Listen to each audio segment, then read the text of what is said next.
I'm angry today. And I want to share that with you. See, here's the thing. I believe that every single anime genre has what I like to refer to as a golden age. Times where an entire genre of anime is the best it's ever been, and is maybe the best it ever will be. And I believe currently that we are barreling towards, or maybe are currently existing within, the golden age of Shonen. Now, some will argue that the golden age of Shonen happened while all the big three were running simultaneously, and honestly, I couldn't blame you for that, because obviously while the big three were running, other incredible anime like Gintama and Hunter x Hunter and Fullmetal Alchemist Brotherhood were also running, which rounded out a 15 to 17 year span of incredible shonen anime. But I genuinely believe that the day we're living in right now is truly shonen's golden age. Not only because all of the big three are still running, but also because we have new gen anime that we refer to as the Sinister Six, with shows like Fire Force, JJK, MHA, Black Clover dominating the news cycle every single week. There has never been more shonen at such a high level than there is currently. But at the same time, I believe that the golden age of things like sports anime was about 10 years ago. Or at least it started 10 years ago when things like Kuroko no Basket and Haikyuu were running simultaneously. The golden age of comedy anime to me was about 2012 to 2013, when things like Mob Psycho 100, Konosuba, and Psyche K were running in parallel. And now, while I would argue that the golden age of isekai also probably existed somewhere around that 2012 mark, with the first season of SAO, Log Horizon, and Gate all coming out around those dates, I don't want to talk about the golden age of isekai. Because while I believe that golden ages of anime genres exist, I also believe that the opposite of golden ages of anime genre exist. That is to say that there are times when an entire genre of anime straight up sucks. And oh boy, is that happening to isekai right now? Which is ironic because I can't remember a time in my short life when more isekai was coming out than is coming out right now. In fact, it feels as though every single season is highly dominated with isekai anime. If I say the words, "that time I got reincarnated as," you can finish my sentence in like 13 different ways. Isekai is really bad right now. And as somebody whose favorite genre of anime was isekai until the industry forgot how to make isekai, I feel as though I have an opinion on this you might want to hear. Because for almost a decade, all that I watched was isekai. And now I can't watch more than 2 episodes of 99% of the isekai that come out without wanting to end it all. But why is isekai so bad right now? Is it a lack of originality? Is it leaning on dated and uncomfortable tropes? Is it main characters ruining what could be an incredibly fleshed out and beautiful story? Well, it's all of those things and more. And most of the isekai that we're going to talk about today managed to check every single box that I just laid out for you. But before I go into a long diatribe about how isekai is slowly killing itself and the anime genre as a whole, guys, please, for me, like this video, subscribe to the page, and hit that noti bell. And if you like hearing me yell about things in anime that upset me, then you're gonna love my anime podcast, Otaku's Anonymous, where me and Danny Mata break down everything that happened in anime this week. It's available on YouTube, Spotify, and Apple Podcasts. Like I said, currently we exist in a time when more isekai anime is being made than ever before in anime history. Of the 50 releasing seasonal anime in summer 2023, 10 of them are isekai. That is 20%. And that's usually pretty consistent. Almost every single season, 20%, that's 1 in 5 out of the anime being released, are isekai. And ironically, the 3 biggest isekai coming out this season, which are either coming out with their 2nd or 3rd seasons, are kind of our biggest offenders here. See, while there are tons of isekai coming out right now, almost every single isekai feels like a hollow copy of every single other isekai. A man who's achieved nothing in the real world, whether they be a NEET or a corporate shill, dies either through an act of heroism, an act of violence, or just kind of a random event. And before they know it, they're reincarnated into a new world. Now, sometimes that world is a fantasy world, and sometimes that world is a cyberpunkish world, and sometimes that world is basically a copy of the world they were already in. But the one theme that ties all of these isekai together is that man is reincarnated as the strongest person in the universe. And it's not necessarily close. Whether they're born with the ability to absorb all of the monsters in their universe and gain their powers, or warped into a new world with an unusual proclivity for the magic of that world that allows them to become the strongest wizard in the history of that world. Or they're summoned to that world and given a weapon that usually isn't that strong, but boy oh boy have they found a way to make it stronger. Regardless, the end goal is the same for all of these things. A man is teleported to some other universe where he becomes the hero, after either being downright detestable in the world that they came came from, or really just being a non-factor in the greater world. All that matters is in their previous life, they never achieved anything, and now they're achieving so much, and all it cost was death. Outside of the obvious depiction here that the only way outside of a bad life is death, this trope kind of leans on the idea of giving people who never tried in the real world a second chance, which is weird. Because if I told you to choose one person on Earth to give a second chance at life to, would you choose a lecherous sociopath with perverted tendencies? Or would you choose, like, I don't know, Albert Einstein or a Nobel laureate or somebody who spent their entire life campaigning for human rights changes in the good direction, not the bad direction, the good direction. And because of this, I refer to this trope as the incel's wet dream, which propagates the idea that it doesn't matter if you squander away your first life, if you die in the real world, you get reincarnated into some fantasy world as the strongest man alive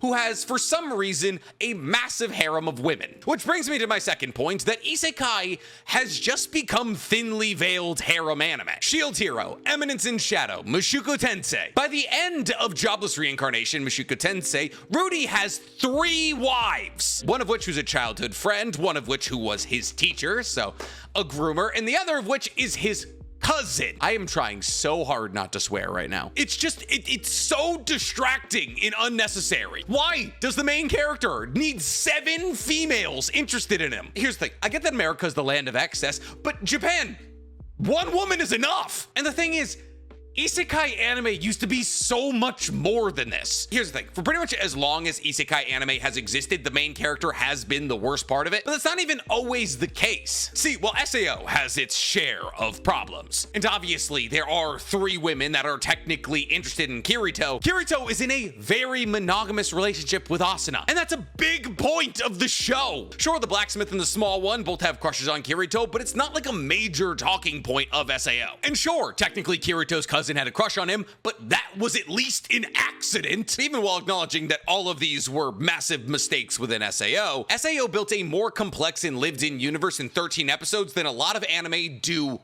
in their entire runs. It was dark and gritty. Kirito joins a guild and then watches every single one of them die. A successful romance plot is built with 1 woman. They have a child together. They have to deal with this ideology of having to toe a line of whether or not they want to go back to the real world or keep living in the universe that's trying to kill them. And sure, Kirito literally breaks the rules of the game to get everybody out. And sure, we never see level 100. I mean, yes, we do see the level 100 boss later in the Ordinal Scale movie, but for every problem that SAO have, which now seem like nothing comparatively to modern day isekai, on the other hand, it was telling an incredibly gripping and dark story that tackled themes like PTSD, trauma, and unaliving thoughts. But what's funny is that as SAO continued to go, it got worse. If you just take the first 13 episodes, and that's what I'm talking about, it is almost perfect. However, with Alfheim introducing accidental incest and essaying Asuna, things took a turn for the worse. But at least the essay, which was entirely unnecessary, was done by the bad guy who got his ass handed to him by the MC. And that's important,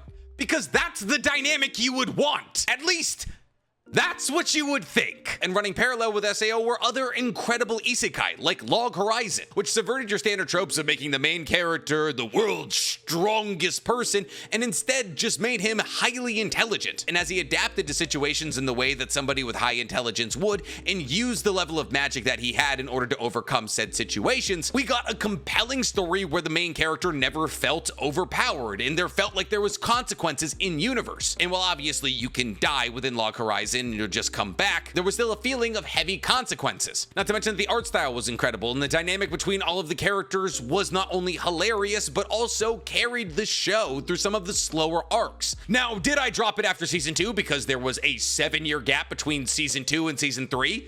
Yeah, because I tried to go back and watch season 3 and I was like, I don't remember any of these people, and I still don't. But I remember that Log Horizon was a very good isekai. And running alongside the earliest season of SAO in Log Horizon was another isekai known as Gate, which now that I'm thinking about it was also a harem anime, as there was 4 characters who were interested in the main character, and was also technically just propaganda for the JSDF, but at the same time, it was a fresh and new concept. The main character wasn't a bad guy in a previous life, he just worked for the JSDF, and a gate opens up between Japan in a fantasy world. And this guy who was a good guy in Japan became a good guy in this fantasy world. And it's not that he was some super powered monster, he just had guns and Apache helicopters and Humvees as he was battling against people with relatively medieval equipment. And it's funny and somewhat realistic for an isekai. So yes, there was harem aspects, but it also subverted a lot of standard isekai tropes, and therefore it felt fresh and interesting. And it wasn't ruined by the main character of the anime. And speaking of subverting tropes, while all of these other isekai coming out, Konosuba was also coming out. And I guess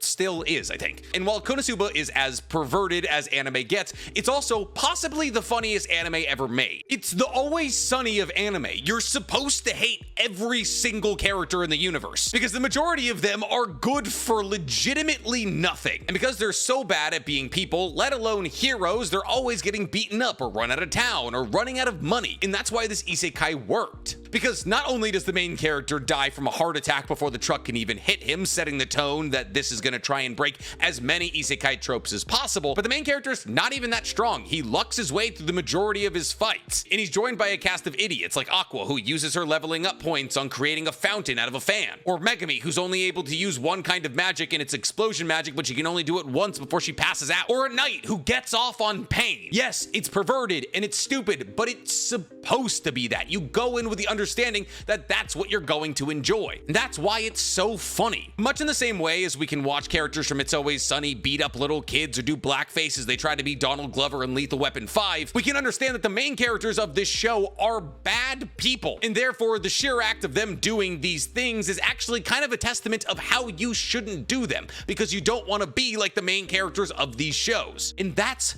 funny. And don't even get me started on ReZero, a show about a character who gets reincarnated into a fantasy world, but he doesn't get some fancy powers. He just gets the sheer determination and will to be able to die so many times that he can rewrite some events. But Subaru has to go through the realization that before he tries to step in the life of Amelia and save her, literally being a white knight, that he should respect her autonomy and get strong enough to protect her from a distance. As he realizes that the way to protect her isn't just throwing himself in front of her and demanding that the world conform to his wants, but actually making connections and moving politically in order to change the world in a way that's more advantageous to him, all the while having next to no ability and having to be killed horrifically multiple times before he even makes any resemblance of progress, introducing high levels of stake and an actual character development arc. And that's what I want: accountability for our MC, clear stakes, and a clear path of growth from the beginning to the end of the show, which feels like a low bar. And yet, with modern day anime, we don't get any of that. What am I talking about? Well, let's use Shield Hero as an example. Shield Hero Season 1 was pretty good. I watched it as it came out. I was an adult. I had an adult brain, and I was like, yeah,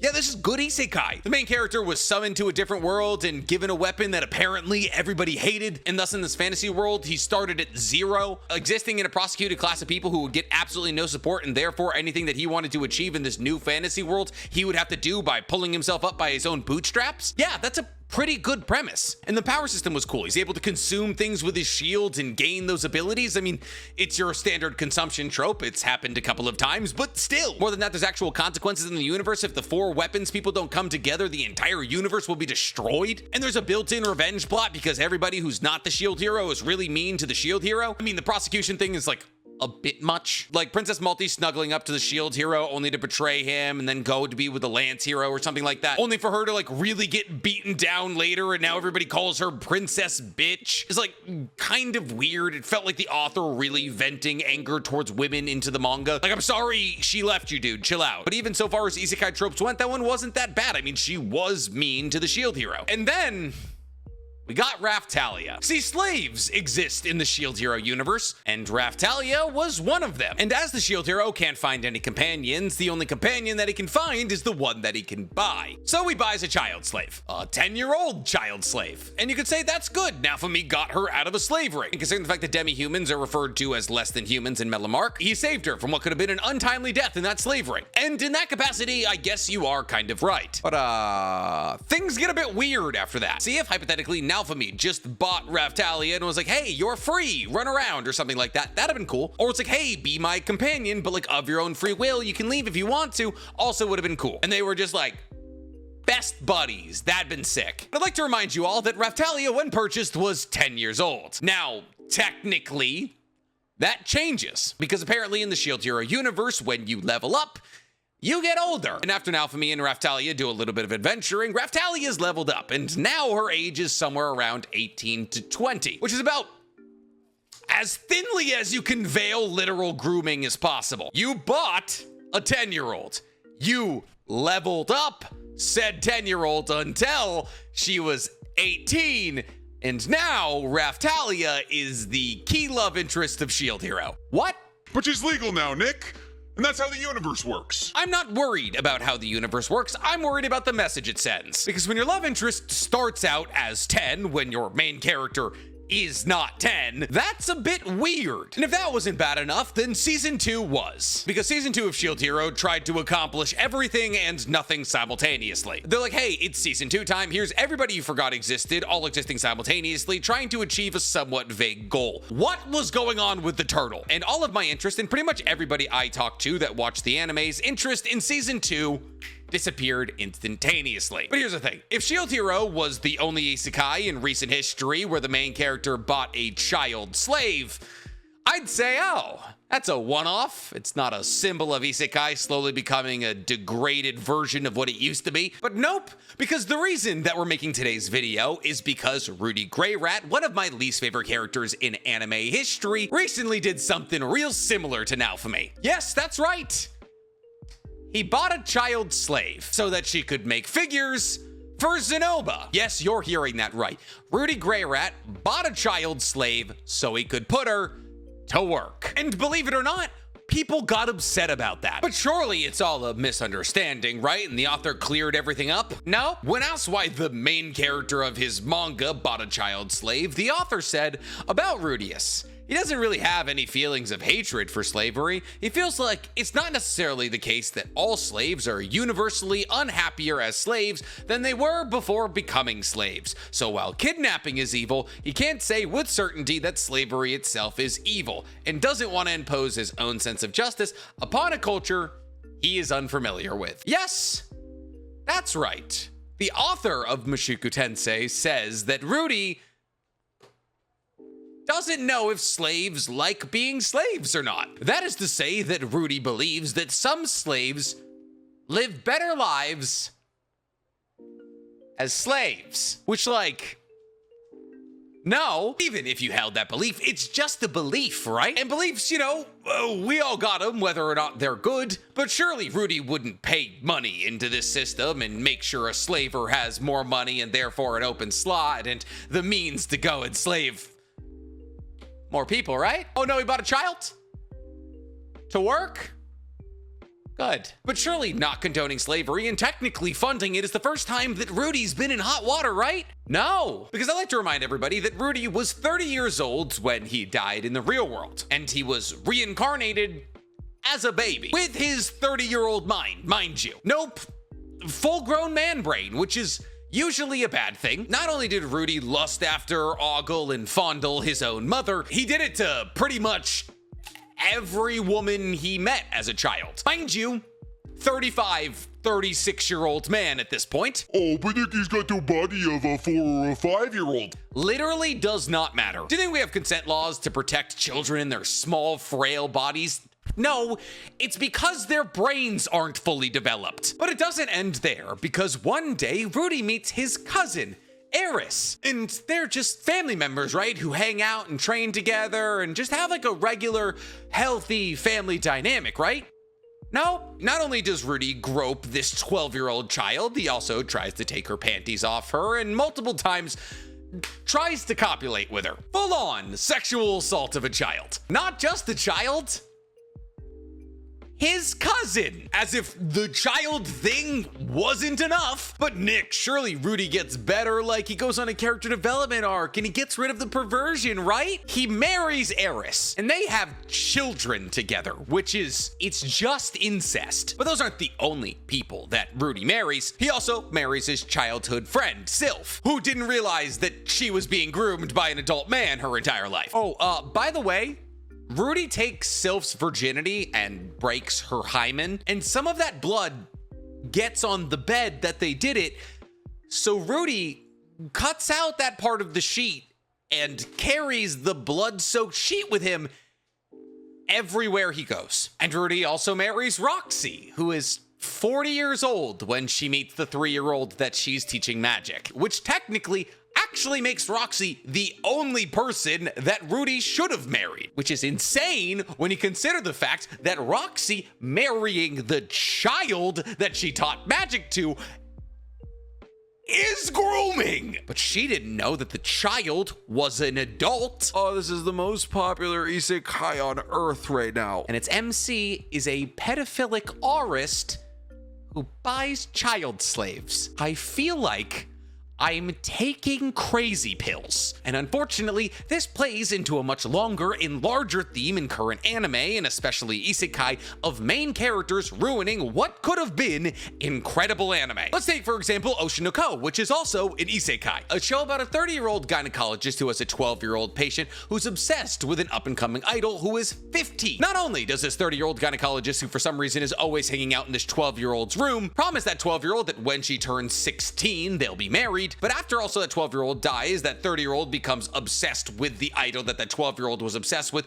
in order to honor her memory somehow, only to eventually become that 16-year-old idol's gynecologist and insist on not only being her doctor, but also staying by her side for pretty much the entirety of her pregnancy. I don't know if you guys know how gynecology works, but that means that a full-grown man who was obsessed with a child spent numerous months looking at that child's most intimate places. Not great, but it's not like he ever lays hands on her in a non-medical sense, and he's somewhat respectful of her space, and then he dies, and he's reincarnated, and this is where the isekai aspects come in, as her son. So now a 30-year-old man has been reincarnated as a baby. Once again, we've already established really not how we should be starting anime in 2023, and is now being raised by the child he has a crush on. And in all of this, Aqua, the main character, also has a sister who is Ruby, who is the 12-year-old who had a crush on the 30-year-old doctor and was also obsessed with Ai, the idol. Now, Aqua is respectful to Ai. I mean, he's a baby, so he can't really accomplish all that much, so he is dependent on Ai for survival. The way that he's respectful is he doesn't do things like breastfeeding because he understands that he's a full-grown man, and breastfeeding from a 17-year-old would be a bit weird. So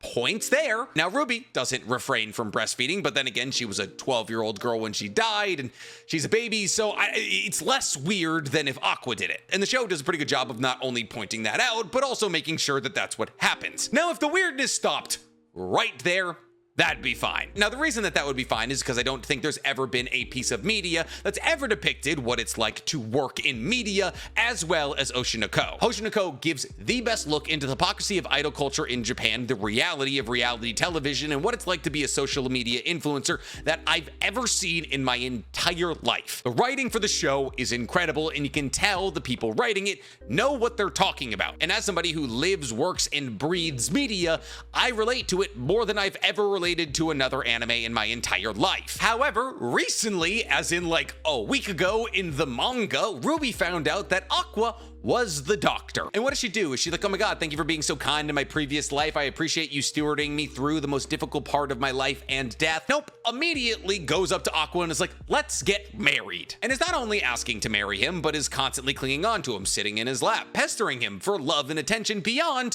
what a brother would give a sister. Because I'd like to remind you, in this current iteration of their life, they're twins. Therefore, not only are they almost as biologically similar as possible, because obviously they're fraternal twins, Aqua's around 16 in the manga. He was around 33 when he died. That is a 50-year-old man. Now, you could say that Ruby was 12 in her previous life and 16 in this life. And so you could be like, well, Ruby's 28. There's a big difference between somebody who not only reached adulthood, but also became a doctor, and somebody who died at the age of 12. Sure, they both have an extra 16 years tacked on to their new lives, but considering the fact that Ruby hasn't hit the age of consent once, I'm gonna go ahead and say that her age doesn't get to stack. Oh yeah, and they're twins. And how is Aqua taking all of this? Is he pushing her away? Is he telling her to stop being so inappropriate?